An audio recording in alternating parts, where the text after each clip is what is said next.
Sok mulai aja.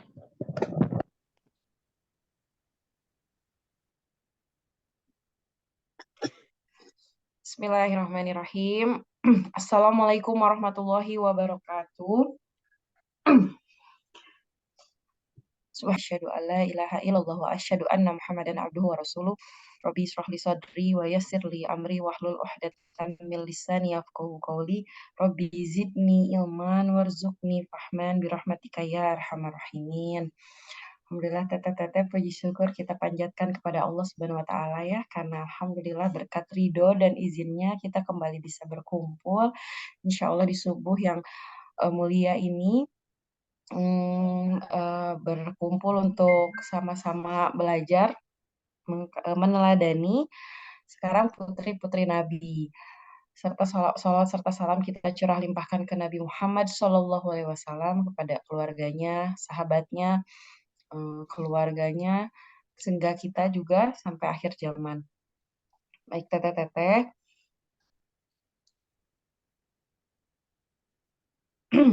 punten. Baik teteh-teteh, untuk series Putri Nabi yang pertama akan kita bahas Zainab Al-Kubro ya. Nah, punten ya.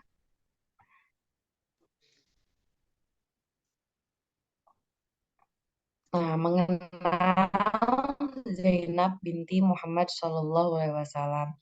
Zainab Al-Kubro di sini yang berarti adalah putri paling besar. Nah, ia adalah anak sulung dari pasangan paling mulia. Ayahnya adalah terpercaya Rasulullah Shallallahu Alaihi Wasallam, dan ibunya adalah At-Tahirah, wanita yang suci, Khadijah radhiyallahu anha. Nah, di tengah keluarga yang mulia itulah Zainab kecil dibesarkan dan dididik. Nah, hingga tumbuh menjadi salah satu wanita yang dikatakan Zainab itu kembang desa gitu, karena perilakunya yang santun gitu ya, Masya Allah, dididik langsung oleh Khadijah kan ya. Nah, Zainab lahir ketika Rasulullah berusia 30 tahun. Nah, sampai pada usianya sebenarnya ada riwayat menyampaikan kalau misalkan Zainab itu menikah di usia 9 tahun. Nah, di sini karena apa ya, Zainab sudah ini ya, apa, kalau misalkan bahasa sekarang tuh kan populer gitu ya. Terus anak-anaknya dari orang yang terkemuka dan keluarga terpandang, banyak sekali yang apa ya namanya, yang menginginkan Zainab gitu. Nah, salah satunya adalah putra dari bibinya yang bernama Abul Ash bin Robi. Nah, beliau juga adalah laki-laki yang terpandang di Mekah dalam hal kemuliaan dan harta. Terus beliau juga pemuda Quraisy yang tulus dan bersih, lembut dan penuh kasih, diceritakan seperti itu. Nah, Abul As bin Robi ini adalah anak dari saudarinya Khadijah, jadi sepupuan. Nah, waktu ketika lamaran itu sampai, sebenarnya Nabi Muhammad dan Khadijah itu sangat ini ya, sangat senang gitu, karena yang sampai itu adalah kalau bisa bisa dikatakan pria idaman gitu. Dan keluarganya pun kan sudah sangat dikenal, sekufu gitu. Meskipun begitu, Nabi Muhammad sebelum menerima lamaran Abul Ash, Nabi Muhammad itu bertanya dulu sama Zainab, Zainab, sudah datang lamaran, apakah kamu berkenan, intinya gitu. Kemudian Zainab tidak menjawab, hanya menundukkan mengangguk sedikit dan tersipu malu, katanya gitu, Masya Allah. Nah, akhirnya pernikahan ini pun tergelar. Nah, diriwayatkan kalau misalkan pernikahan Zainab dan suaminya Abul As ini terjadi sebelum Nabi Muhammad SAW diangkat menjadi Rasul. Dan dari pernikahan ini Zainab dan suaminya dikaruniai dua anak bernama Ali dan Umamah. Nah, meskipun diriwayatkan kalau Ali itu Ali itu meninggal ketika kecil, katanya gitu. Selanjutnya jelas. Masih jelas ya. Soalnya di sini ada apa namanya? Ada pemberitahuan katanya internet Anggi nggak stabil. Kalau misalkan ada kekurangan boleh langsung di chat ya. Nah, kita lanjutkan ya. Nah, dari riwayat yang Anggi baca tentang kisah dari Zainab Al-Kubro ini, banyak sekali yang meriwayatkan tentang bagaimana perjuangan dia menjaga keimanannya dan menjaga juga cinta hidupnya gitu. Makanya di sini yang ditulisin ujian cinta dan keimanan. Setelah menikah itu, Zainab menjalani pernikahan yang bahagia, saling memuliakan hingga tiba masa ayahnya diangkat menjadi rasul. Nah, pernikahan Zainab dan Abul As ini sangat bisa romantis gitu karena Abul As itu katanya terkenal sangat memuliakan dan mencintai Zainab. Kadang karena pekerjaannya Abul As itu kan berniaga dan sering safar gitu untuk mengunjungi negara-negara dan berdagang. Ketika dalam perjalanan itu suka suka bikin syair untuk Zainab karena menyampaikan kerinduannya ketika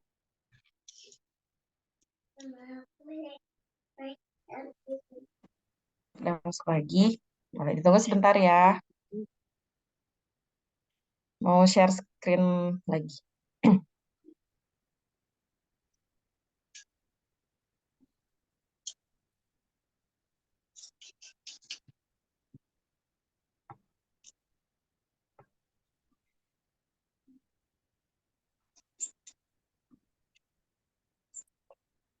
Hmm. Baik, terima kasih sudah menunggu. Mohon maaf. Eh, ini teknisnya ya, kekurangan teknisnya. Tadi sampai mm, kenabian Nabi Muhammad sampai sampai Nabi Muhammad mendapatkan wahyu dan divalidasi oleh Warokah gitu kalau misalkan Nabi Muhammad adalah Rasul terakhir. Nah, di situ mm, semuanya putri-putri Nabi itu kan langsung ya, langsung langsung menyatakan keimanannya dan begitu juga Zainab gitu. Meskipun ada dalam kesyukurannya Zainab juga sempat merasakan khawatir gitu saking lembut hatinya merasa karena Warokah dulu baru bilang kalau misalkan Nabi Muhammad akan ada yang akan ada apa ya ada yang mm, akan ada yang membencinya atau yang apa namanya tuh akan ada yang mengingkarinya gitu dan di Zainab di situ sempat merasakan kekhawatiran gitu. Tapi di samping itu dia merasakan kesyukuran yang sangat besar karena merasa ayahnya memang pantas gitu diangkat menjadi Rasulullah gitu. Nah, saat kenabian Nabi Muhammad sampai dan Zainab menyatakan keislamannya, suami Zainab ini masih dalam perjalanan safar. Nah, ketika pulang Zainab pun menceritakan kalau misalkan apa yang sudah sampai kepada ayahnya bahwa ayahnya diangkat menjadi nabi dan rasul, kemudian dia sudah menyatakan berpindah agama. Nah, di situ respon Abul As tuh kaget. Sebenarnya dia sudah mulai tahu ya kalau misalkan udah ada desas-desus katanya kalau Nabi Muhammad itu menjadi nabi. Tapi dia tuh pas pulang juga kaget istrinya bisa sudah menyatakan keimanannya gitu, sudah berpindah agama. Cuman dia tuh tidak marah, tidak apapun, hanya diem aja. Terus sempat bertanya gitu, kenapa kamu tidak menunggu aku pulang dulu katanya. Nah, tapi Zainab pun nggak bisa menjawab gitu. Kaget ya mungkin dia juga kan dia berharapnya suaminya bisa langsung mengikuti agama yang dibawa oleh ayahnya. Nah, di sini suaminya Zainab Abul As berkata, demi Allah, bukannya aku tak percaya dengan bapakmu atau ke apa ya dengan ayahanda. Hanya saja aku tidak ingin jika dikatakan bahwa aku telah menghina kaumku dan mengkafirkan agama nenek moyangku karena ingin mendapatkan ridho istriku. Nah, jadi di sini Mungkin memang kalau misalkan qadarullah mungkin hidayahnya saja belum sampai ya untuk suaminya Zainab. Kalau di sini tuh jadi kayak ada yang Anggi tangkap tuh ada ego dari laki-laki gitu. Jadi nggak mau belum mau percaya sama apa yang dibawa Nabi Muhammad karena memang Nabi Muhammad itu kan al-amin ya. Cuman dia tuh kalau misalnya untuk berpindah dia tuh masih menahan egonya gitu. Jadi gimana pandangan orang terhadap dia gitu. Terkesannya nanti takut ada kesannya nanti orang-orang apa namanya Abul As pindah agama karena takut sama istri gitu, ngikutin agama istrinya gitu. Nah, jadi Abul As subhanallah masih menahan gitu. Ya memang mungkin belum sampai gitu ya hidayahnya. Nah, tapi pernikahan Zainab dan pernikahan Zainab dengan Abul As suaminya itu tidak lantas berpisah. Meskipun eh Abul As itu mendapat tekanan ya dari kaum Quraisy yang lain karena saking bencinya ya karena datangnya Islam meminta Zainab tuh diceraikan aja tapi Abul As itu tidak tetap kukuh gitu tetap kukuh dengan cintanya mempertahankan Zainab gitu tidak Cina dia tidak akan menceraikannya. Nah Zainab dan Abul As ini setelah kejadian ini tuh masih menjalankan kehidupan pernikahan sama-sama gitu, masih berdua. Jadi meskipun Zainab sudah menyatakan keislamannya, tapi Zainab tuh tidak ikut dalam perjuangan Nabi Muhammad sama Khadijah gitu. Jadi dia tuh berada pada perlindungannya suaminya gitu. Nah, karena di sini belum turun ya ayat yang harus ketika memisahkan itu. Kalau misalkan istrinya kafir, maksudnya istrinya sudah Islam tapi suaminya masih kafir kan harusnya berpisah. Nah, ayat untuk itu tuh belum turun gitu. Jadi Zainab masih berada pada perlindungan suaminya.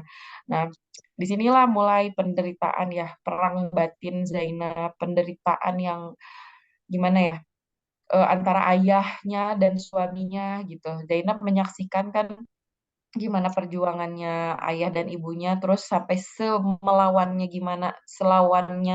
kaum Quraisy memerangi ayah dan ibunya gitu, sampai diboikot orang tuanya yang waktu itu di lembah milik Abu Thalib kan. Nah, di situ kan Zainab sangat apa ya, sangat sedih gitu, tapi dia pun tidak bisa berbuat apapun gitu. Nah, setelah pemboikotan itu apa namanya teh? Pemboikotan berakhir disusul oleh ke wafatnya paman Nabi Muhammad SAW. Selang itu ibundanya kan yang meninggal. Nah, selang itu juga kan hijrahnya ayahandanya ke Madinah, terus dengan diikutin saudari-saudarinya. Nah, Zainab itu tertinggal di Mekah dengan keislaman dalam hatinya gitu. Tapi dia tetap dalam naungan suaminya gitu. Tapi dalam hatinya tetap dia merasa apa ya, sendiri gitu. Sendiri di bumi yang udah nggak ada saudara-saudaranya gitu. Masya Allah. Subhanallah ya. Nah, selanjutnya, nah eh, selanjutnya apa namanya? Hari berlalu, tibalah itu perang Badar. Nah, ketika perang Badar ini kan perang yang Masya Allah ya, perang sangat mulia gitu. Dikatakan perang Badar itu adalah perang yang paling agung, perang keimanan di awal Islam gitu. Nah,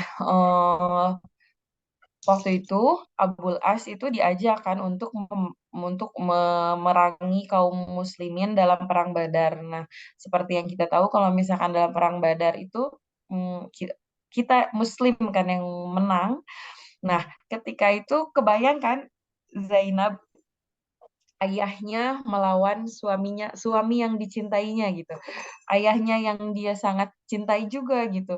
Jadi dia tuh dilema, oh, apa ya, kebayang ya ya kita aja sekarang kalau misalkan ada beda pendapat gitu antara suami dan ayah sama mertua sedikit aja, tapi kan ini sampai perang gitu. Nah, tapi sampai takdir Allah memenangkan kaum muslimin dan Abul As tetap selamat, hanya saja menjadi tawanan. Nah, di sini Zainab menebus suaminya sebagai tawanan perang Badar menggunakan kalung pemberian ibunya. Sampai terdengar kalau misalkan kepada Zainab gitu, kalau misalkan ayahandanya menang, dia bersyukur dan dia apa namanya tuh dan berusaha gitu untuk menebus suaminya. Dan saat itu Zainab itu menebus suaminya itu dengan kalung batu onyx zafir gitu kalau nggak salah namanya, dari pemberian Khadijah ketika ia menikah gitu. Sampai itu pada Nabi Muhammad. Oh, subhanallah. Nabi Muhammad melihat kalung itu kan, "Nah, ini kalung dulu istriku." Jadi sendu gitu Nabi Muhammad itu, sedih terus sampai mengatakan begini sama apa namanya, sama sahabat, ini kan untuk ini kan pribadi ya, pribadi keluarganya, tapi Nabi Muhammad itu menanyakan kepada sahabat, intinya ya sahabatku ini apa namanya tuh, putriku cenah yang menebus apa namanya, menebus orang terkasihnya cenah. Apakah jika kalian berkenan katanya untuk melepaskan melepaskan apa, Abul As suaminya Zainab dan mengembalikan harta tebusannya. Nah, iya Rasulullah kami berkenan dan begitupun, apa, sahabat langsung ya, tidak berkeberatan gitu melepaskan Abul As. Kemudian, nah apa namanya teh, melepaskan Abul As dan mengembalikan juga harta yang menjadi tadinya untuk tebusannya. Nah, hanya saja di sini di perjanjian gitu.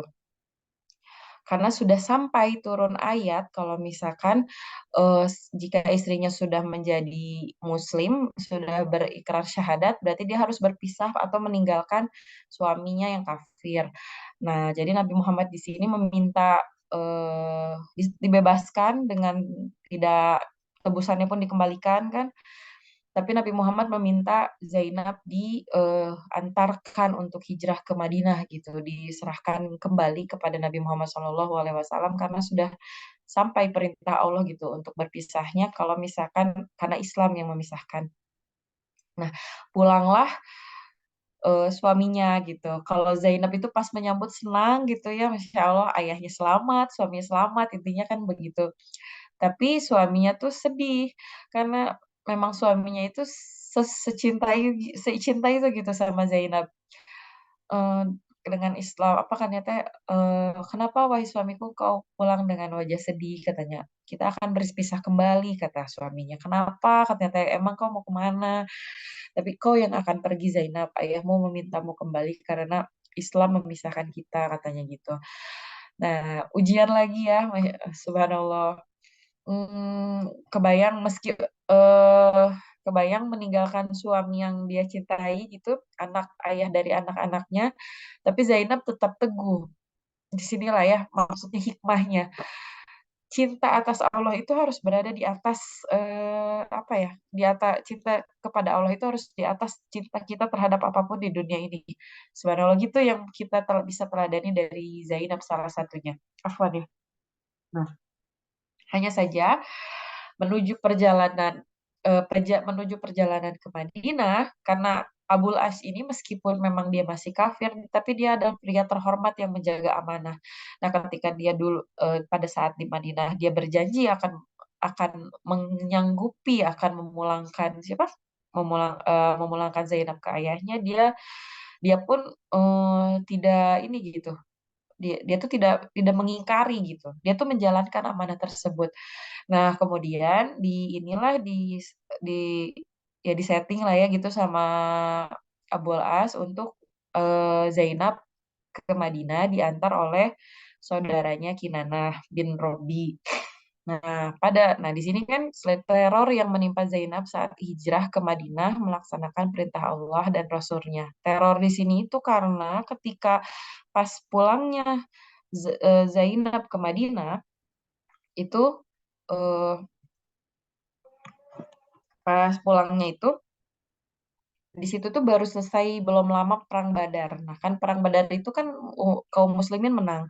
Banyak orang Mekah yang terluka gitu. Jadi mereka itu sakit hati gitu. Nah, tapi Zainab itu dipulangkannya itu siang hari. Jadi banyak yang lihat gitu.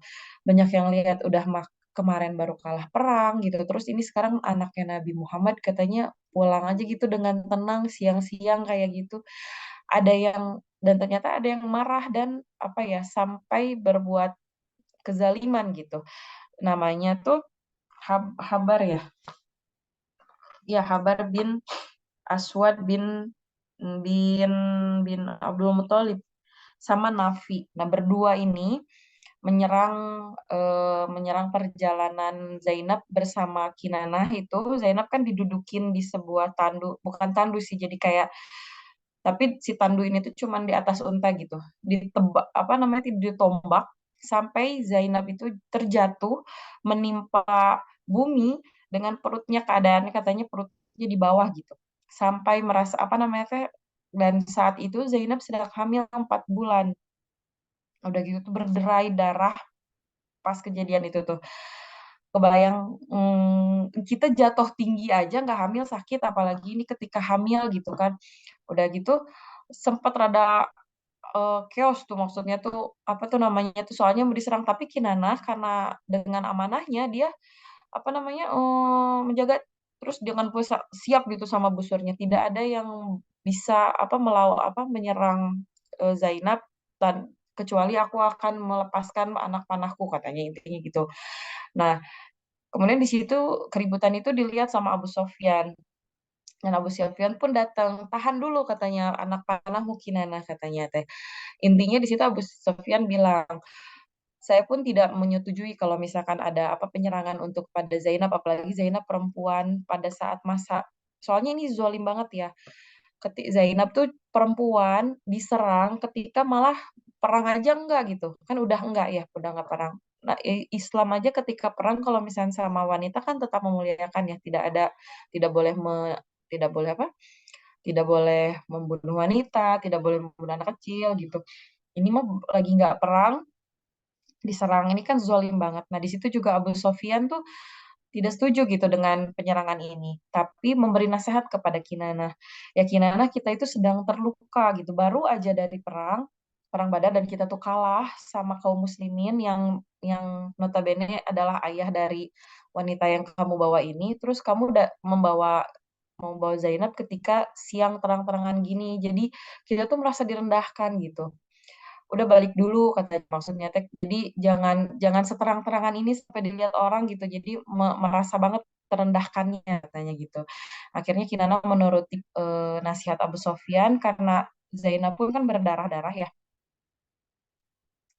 Zainab pun berdarah-darah jadi di apa namanya pulang lagi dalam perawatan Abul As dan kembali lagi hijrah ke Madinah dengan aman selamat sampai bertemu dengan Rasulullah Shallallahu Alaihi Wasallam di waktu yang tepat di waktu malam waktu itu jadinya akhirnya diantarinnya malam-malam. Nah, akhirnya Zainab berada pada naungan ayahandanya kembali di Madinah dan Abul As tetap menjalani ya kehidupan kafirnya di Mekah berpisah meskipun keduanya masih saling mencintai gitu dan tidak menikah lagi gitu. 6 tahun berlalu selama 6 tahun. Bentar ya. Selama 6 tahun. Nah, 6 tahun berpisah gitu, 6 tahun berlalu, sampailah kabilahnya Abul As, kabilah dagang Abul As itu melewati Madinah dan di situ tuh dicegat sama kaum Muslim. Nah, dan terus Abul As itu kabur dan mengendap-endap mencari perlindungan kepada Zainab. Nah, di situ Zainab Abul As datang ke Zainab, terus Zainab ketika waktu direwayatkan tuh ada yang bilang sebelum subuh atau setelah sholat subuh gitu. Zainab itu berteriak dari rumahnya, saya Zainab binti Rasulullah SAW memberi perlindungan kepada Abdul As bin Robi katanya gitu. Nah terus Nabi Muhammad bilang, apakah kalian mendengar apa yang saya dengar? Katanya teh. Iya ya Rasulullah, cenah. Sesungguhnya aku tidak tahu, katanya demi Allah aku tidak tahu sampai aku mendengar ini. Jadi emang baru banget gitu. Nah akhirnya didatengin sama Nabi Muhammad ke rumah Zainab. Ada ternyata memang ada Zainab, ada suaminya.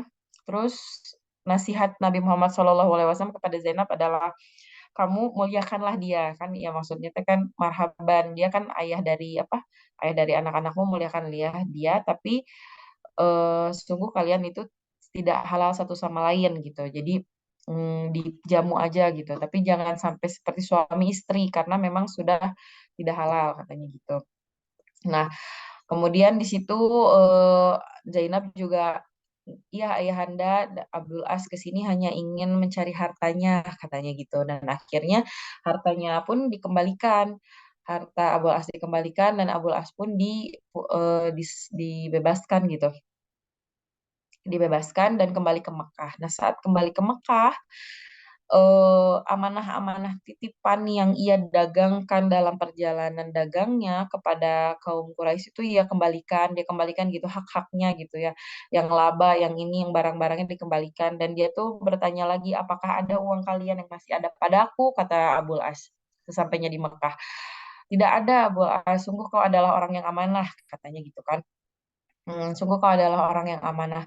Nah, kemudian Abul As di situ langsung menyatakan, ya berarti baiklah aku apa sudah tidak ada keterikatan lagi istilahnya bisnisnya udah tertunaikan amanah tertunaikan dan saksikanlah di sini saya bersahadat katanya bahwa Allah adalah Tuhan dan Nabi Muhammad Shallallahu adalah utusan Allah. Nah, saat itu yang kita tunggu-tunggu ya, aku tunggu-tunggu banget pas baca. Akhirnya Abul As juga hidayah itu sampai dan Abul As bersyahadat di depan kaum kafir Quraisy dan hijrah ke Madinah kembali berkumpul dengan istrinya. Di situ katanya pas datangnya Abul As menjadi Islam itu Nabi Muhammad katanya takbir. Udah gitu siapa? Abul As itu kembali berkumpul dengan Zainab. Alhamdulillah. Dan menjalankan kehidupan pernikahan dengan penuh cinta dalam naungan Islam ya. Insya Allah. Nah, setelah 1 tahun berkumpul kembali dengan suaminya, nah setelah 1 tahun ini, eh, ya setelah 1 tahun berkumpul kembali dengan suaminya dengan penuh cinta dan diliputi keimanan, Zainab wafat dan luka lalu yang didapat Zainab saat melaksanakan hijrah membuat kesehatannya kian melemah. Jadi setelah kejadian teror yang waktu itu yang bikin Zainab jatuh, lagi hamil jatuh, itu kayak menggerogoti gitu, menggerogoti fisiknya Zainab gitu. Jadi semakin lemah dan penyakitnya itu datang memang dari saat jatuhnya itu. Nah, eh Berulah ya sudah sampai ajalnya. Jadi Zainab wafat pada tahun 8 Hijriah. Nah, dianggap bacain ya orang-orang yang membagikan jenazahnya ketika itu antara lain Ummu Aiman, Saudah binti Zam'ah, Ummu Atiyah, dan Ummu Salamah.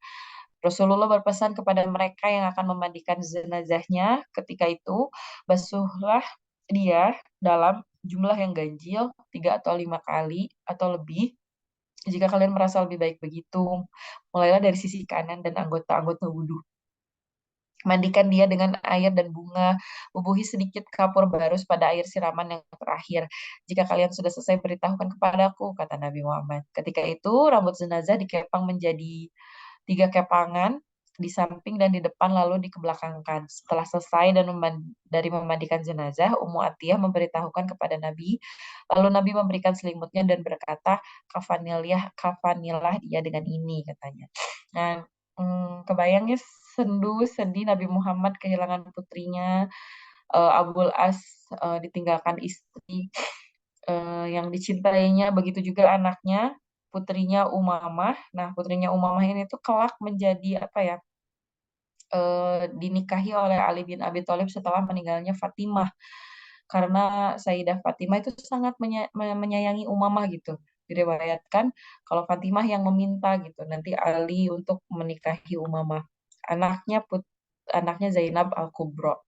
Di situ juga saking sedihnya dan Nabi Muhammad tuh sampai bilang kalau misalkan sedih gitu selama hidupnya penderitaan yang dialami Zainab itu karena dirinya gitu. Dan apa namanya? Nabi Muhammad tuh bilang Zainab Al-Kubro adalah putri terbaiknya gitu. Maksudnya saking sayangnya gitu kan. Alhamdulillah wallahu alam bisawab.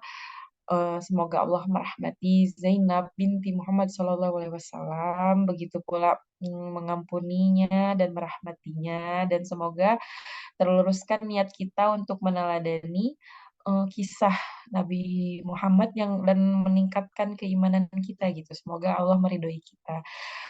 Mohon maaf, sekian penjelasan dari Anggi. Mohon maaf kurang dan lebihnya, hilafnya. Mungkin mau ada yang ditambahkan, Insya Allah. Selamat apa? Teh Zahra, Teh Umirin, ada Teh Aidan Alfati, Teh Maya Fitri. Mangga kalau ada yang mau didiskusikan, Teh. Di sini Zazakila Hayar sama referensi ya. Nggak Teh Sel. Oh, masih jam 6 tuh. Enggak sih, Masya Allah, itu mudah komplit karena nggak banyak riwayat juga ya. Hmm. Ada yang ditanyakan lagi nggak yang lain? Mangga. Nanti ada siapa aja coba ya. Nah, Teh Maya. Teh Iya, Maya baru. Teh Maya lagi online nggak? Mau kenalan dong Teh Maya. Halo, Teh Maya. Teh Maya on nggak? Iya, nih ngebales di chat ya Teh. Teh lagi bisa on cam nggak Teh? Hmm. Nggak bisa punten katanya Teh. Iya nggak apa-apa Teh. Nggak apa-apa Teh, kenalan aja Teh. Di ini aja, ditutup kameranya nggak apa-apa. Nama biasa kayak gitulah perkenalan ya. Suara mah bisa ya?